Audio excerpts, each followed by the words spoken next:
Hi everyone, this is Jim. Welcome to this Blitz chess postmortem, a postmortem of my Blitz game number 282.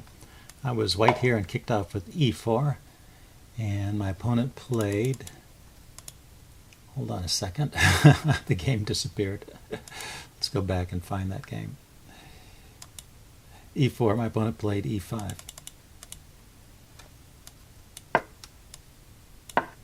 And so I play knight f3. And he plays knight c6, and I decide to play the Italian game bishop c4. And my opponent plays bishop e7, the Hungarian defense.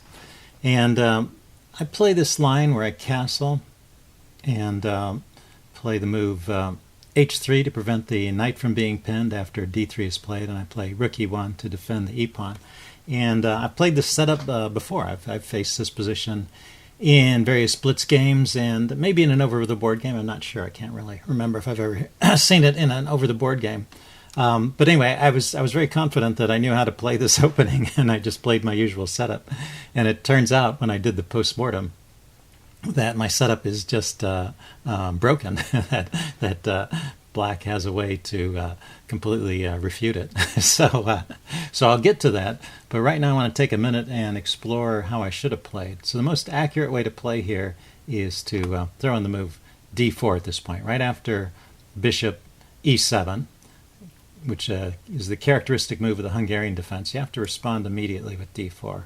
And then let's new variation. Let's take a look at how it might go, either taking or defending with the pawn. So taking, I think this is straightforward. You take back with the knight, and you've just got slight advantage in development and center control, and you just play on with that. So you have maybe you have a good position. I wouldn't say it's like overwhelming or anything, but that's one way to play.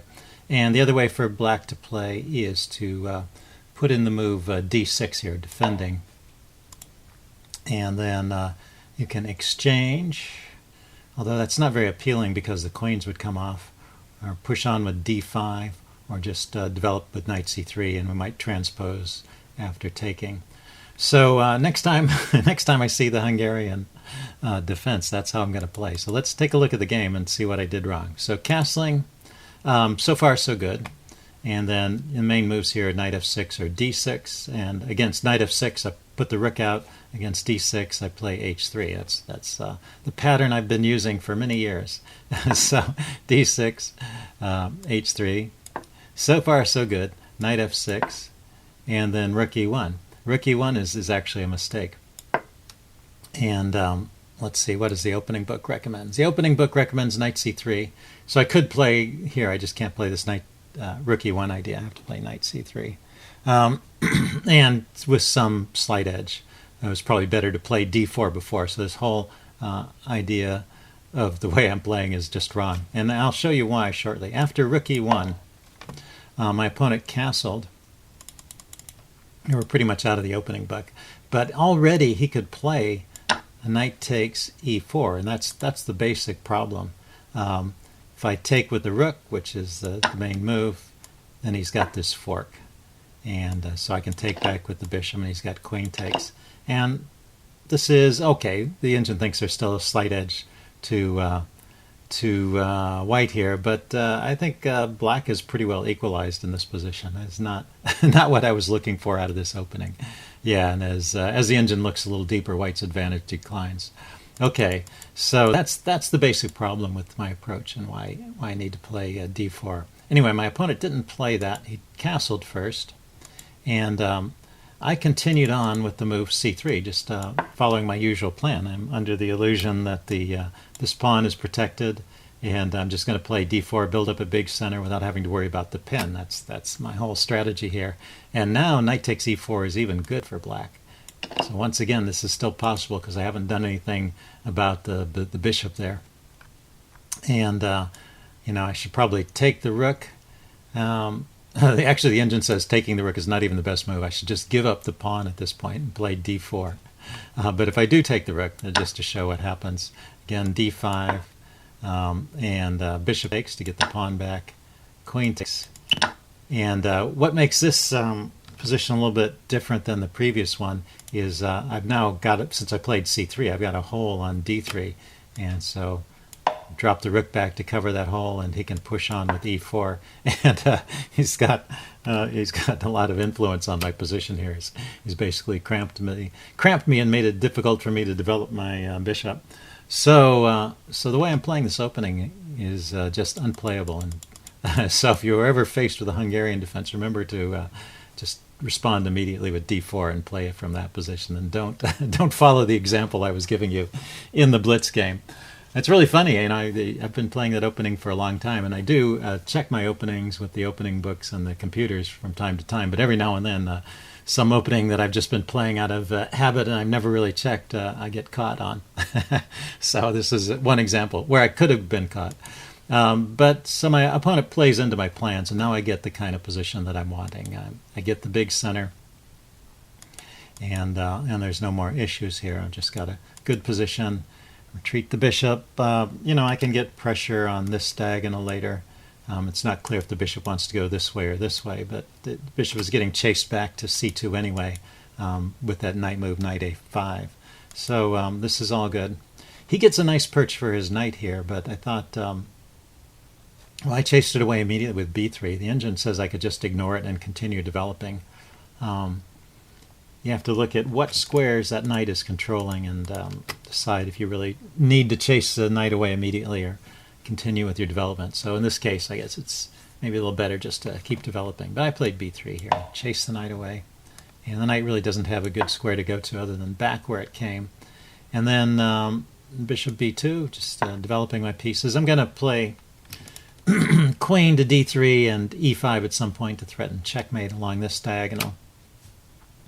But if I play it right away, I felt like I was kind of neglecting my development. So this is possible, but he can counterstrike with c5, and then this isn't working just yet. If I push on with e4, he can just take it.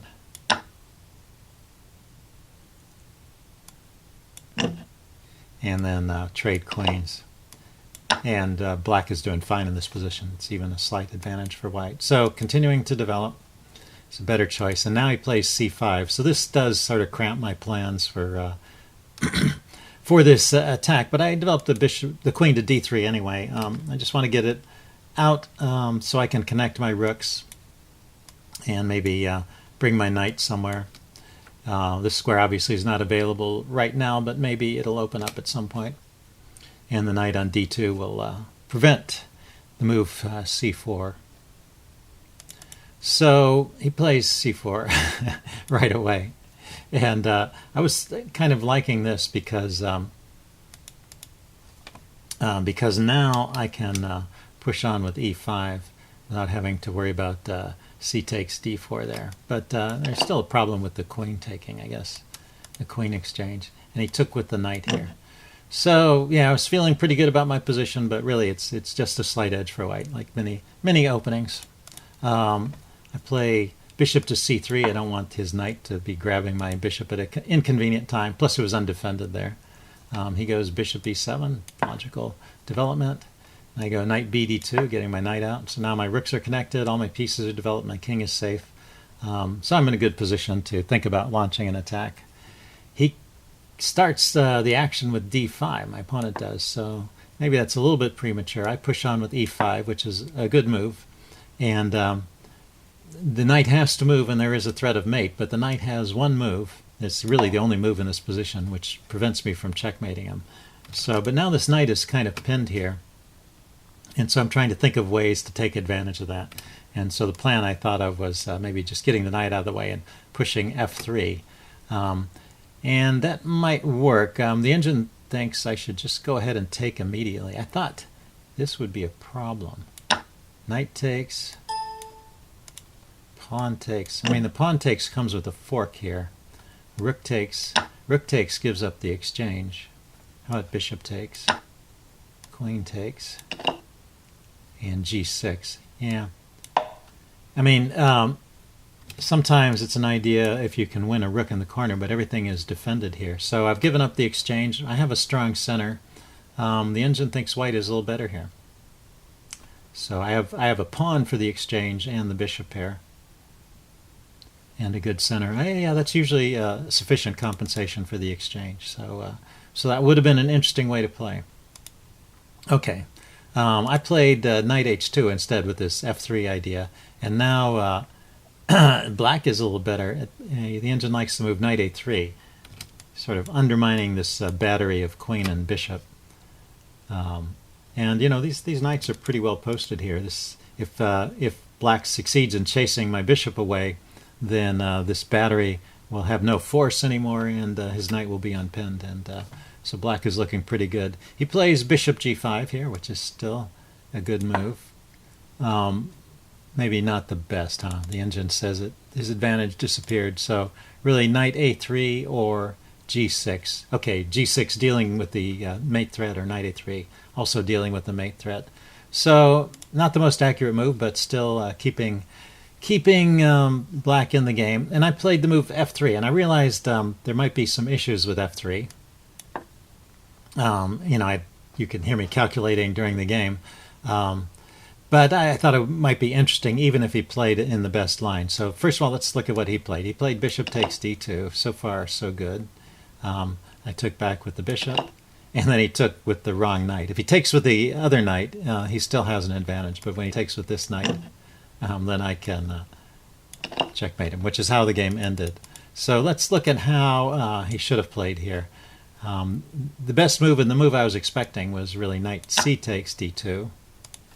I take, bishop takes, and then I was thinking I could take the knight here because I'm going to take this pawn with a checkmate threat, and he can grab the rook.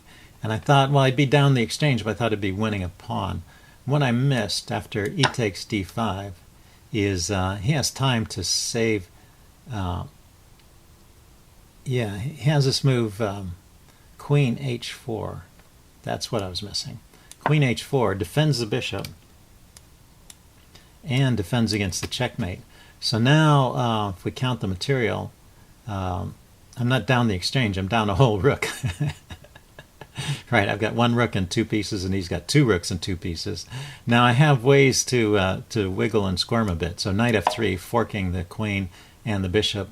And the queen can't go anywhere to protect the bishop. It's got to stay in touch with the h-pawn to prevent mate. So the queen drops back to h6, or bishop f2 check could be played first. So let's say plays that, king f1, and now the queen has to move. And I can grab the bishop. And so this is what I was envisioning. I would be down the exchange, but I would have a strong pawn center. I thought I'd be a pawn up, but in this position it's black's move. And he can just grab that pawn. So I don't have the strong pawn center I was... well, I still have a good pawn center, but not as many pawns as I thought. So the pawns are even. I'm just down the exchange in this position, and he's got good development and a safe king. So this would be winning for black. So I miscalculated that, basically, when I played f3. I was thinking I would have more compensation here, even with best play. But fortunately for me, my opponent didn't play in the best fashion, and the game ended like that. So hope you guys enjoyed that, maybe picked up something from that, how not to play against the Hungarian defense. And leave any comments you have in the section below. I will see you again soon. Bye.